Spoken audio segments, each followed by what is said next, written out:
இப்ப உங்க இயேசு மலையில ஜெபிச்சுக்கிட்டு இருக்கிறார். இப்ப எப்படி இயேசு காப்பாத்துறாருன்னு பாக்குறேன்டா.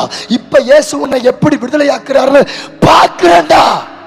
ஏன்னா அவர் மலையில இருக்கிறாரா, அவர் பரலோகத்தில் இருக்கிறாரான்னு ஆடுறான்.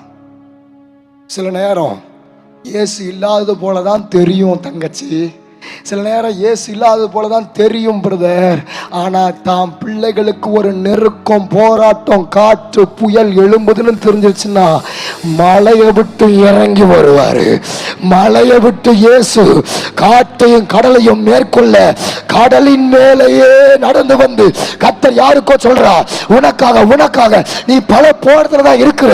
கர்த்தர் திருக்கமா பேசுறா, நீ எந்த போராட்டத்துல இந்த கூட்டத்தில் நீ வந்திருந்தாலும் காற்றையும் கடலை அதட்டுகிற இயேசு உனக்காகவே இந்த கூட்டத்தில் இறங்கி வருகிறார்.